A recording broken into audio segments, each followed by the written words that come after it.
وما ارسلناک الا رحمۃ للعالمین، اور نبی ہم نے نہیں بھیجا ہے آپ کو مگر تمام جہان والوں کے لیے رحمت بنا کر۔ آپ صرف عرب کے لیے نہیں بھیجے گئے تھے، اگر عرب کے لیے بھیجے گئے ہوتے تو آپ کا جو مقصد بعثت تھا وہ مکمل ہو گیا، وہ تو جزیرہ نما عرب میں دین کا بول بالا ہو گیا، هو الذی ارسل رسولہ بالہدی ودین الحق لیظہرہ علی الدین کلہ، تو وہ تو ہو گیا، جزیرہ نما عرب کے اندر اللہ کا دین جو ہے اس کا بول بالا ہو گیا تھا۔ آپ بھیجے گئے تمام جہان والوں کے لیے، لہذا آپ کے بعثت کا مقصد اسی وقت مکمل ہوگا جب کل روئے ارضی پر آپ کا لایا ہوا دین غالب ہو جائے، تب جا کر، جس کو اقبال نے کہا ہے کہ وقت فرصت ہے کہاں، کام ابھی باقی ہے، نور توحید کا اتمام ابھی باقی ہے۔ تو وہ اتمام جو ہے ایک اعتبار سے تو ہو گیا تھا، جزیرہ نما عرب کی حد تک اتمام ہو گیا، لیکن یہ کہ دنیا جو ہے ابھی تو بہت بڑی تھی، نوع انسانی جو ہے بڑی جو ہے اس تک ابھی دین کو پھیلانا تھا، پہنچانا تھا۔ دور خلافت راشدہ میں وہ سلسلہ شروع ہوا ہی تھا، لیکن اس کے بعد ایک سازش کے نتیجے میں عبداللہ ابن سبا نے جو سازش کی یہودی نے، اور مسلمانوں کو آپس میں لڑا دیا، ایک فتنۃ الکبریٰ پیدا ہوا جس کے نتیجے میں حضرت عثمان شہید کیے گئے، اور پھر باہمی خانہ جنگی ہوئی، 1,00,000 مسلمان ایک دوسرے کی تلواروں اور نیزوں سے ختم ہو گئے، تو وہ پروسیس وہیں رک گیا۔ اس کے بعد سے تو ہم اس کے واپس آئے ہیں، وہ دین کا جو غلبہ تھا وہ دین سے ہم پیچھے ہٹے ہیں، پسپائی ہوئی ہے،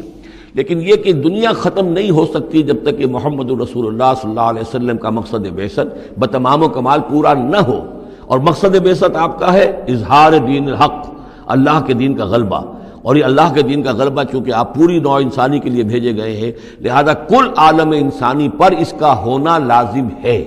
یہ گویا کہ صغریٰ کبریٰ قرآن سے ثابت ہے، لیکن اس کی صراحت کے ساتھ خبریں احادیث میں ہیں۔ وما ارسلناک الا رحمۃ للعالمین قل انما یوحی الی انما الہکم الہ واحد، اے نبی ان سے کہہ دیجئے یہ بات میری طرف وحی کی جا رہی ہے کہ تمہارا الہ بس ایک ہی الہ ہے، فہل انتم مسلمون، تو اب تم اس کی فرما برداری اختیار کرتے ہو یا نہیں؟ فإن تولوا، پھر اے نبی اگر یہ منہ موڑ لیں، پیٹھ دکھا دیں، فقل آذنتکم علی سواء، تو کہہ دیجئے میں نے تمہارے کان کھول دیے ہیں، میں نے اللہ کا پیغام تمہیں کھلم کھلا ڈنکے کی چوٹ پہنچا دیا ہے ہر ایک کے لیے، اب تمہارے سرداروں کو بھی میں نے بات سمجھا دی ہے، عوام کے سامنے بھی پیش کر دیا ہے، سب کے لیے برابر،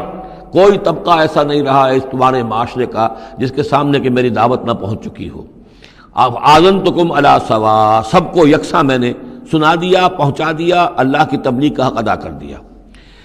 ان ادری اقریب ام بعید ما توعدون، یہ میں نہیں جانتا کہ جس چیز کا تم سے وعدہ کیا جا رہا ہے، جس چیز کی دھمکی دی جا رہی ہے، جو عذاب آنے والا ہے، وہ قریب ہے یا دور ہے، ٹائم ٹیبل میں نہیں دے سکتا، لیکن یہ کہ تمہارے اوپر جو بھی تمہارے کرتوتوں کے نتائج ہیں وہ بالآخر وہ تمہارے اوپر تمہاری شامت اعمال بن کر آئیں گے۔ وَإِنْ أَدْرِي أَقَرِيبٌ أَمْ بَعِيدٌ مَا تُوعَدُونَ، وہ قریب ہے یا دور ہے یہ میں نہیں کہہ سکتا۔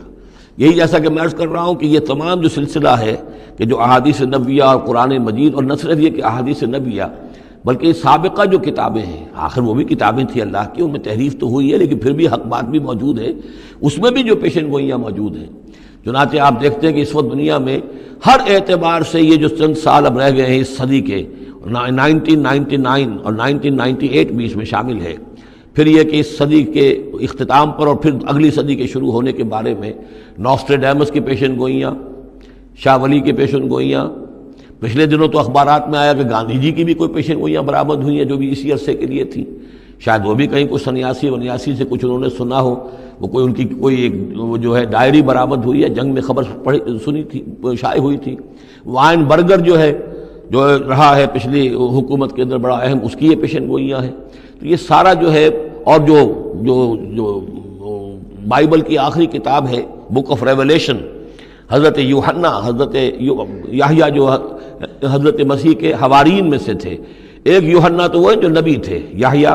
وہ تو نبی تھے، جان دی بیپٹسٹ، ایک یہ جان ہیں جو حواری ہیں، جن کے کہ وہ مکاشفات ہیں کہ جو آخری کتاب ہے بائبل کی، اور یہ احادیث نبویہ ہیں کہ جن میں کتاب الملاحم اور کتاب و آثار الساعہ وغیرہ ہیں، کتاب الفتن، تو ان سب سے معلوم ہوتا ہے کہ یہ چیزیں اب آنے والی ہیں اور معاملہ زیادہ دور نہیں رہا ہے، لیکن کتنا قریب ہے یہ بھی ہم نہیں کہہ سکتے۔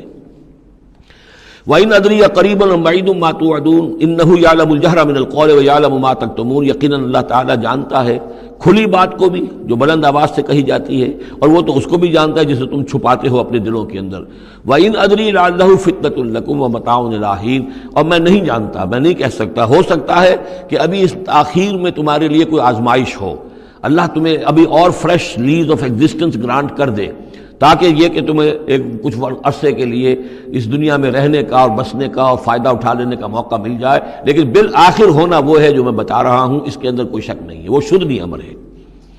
قال رب احکم بالحق، کہا نبی نے، رسول نے صلی اللہ علیہ وسلم، پروردگار اب حق کے ساتھ فیصلہ فرما دے۔ یعنی یہ کہ نبی اکرم صلی اللہ علیہ وسلم کا بھی دیکھیے، جیسے میں نے بار بار کہا ہے کہ آخر یہ اتنا طویل ہو گیا تھا رد و قضا کا مسئلہ کہ آپ کی طبیعت کے اندر بھی اب بات یہ آ رہی تھی کہ پروردگار اب فیصلہ سنا دے۔ قال رب احکم بالحق، پروردگار اب حق کے ساتھ فیصلہ سنا دے۔ وربنا الرحمن المستعان علی ما تصفون، اور یقیناً اب ان کی طرف خطاب کر کے، ہم تو جس سے مدد طلب کر رہے ہیں وہ ہمارا رب ہے رحمان، ہم اپنے رب سے رحمان سے جو مستعان ہے، جس سے کہ مدد طلب کی جاتی ہے، ہم طلب کر رہے ہیں ان تمام چیزوں کے خلاف جو تم کہہ رہے ہو، جو تمہاری باتیں ہیں، جو تم نے جو اعتراضات کیے ہیں، جو تم نے مجھے زج کیا ہوا ہے، ان سب کا مقابلہ میرے پاس تو یہ ہے کہ میں اپنے پروردگار سے ہی مدد طلب کر رہا ہوں۔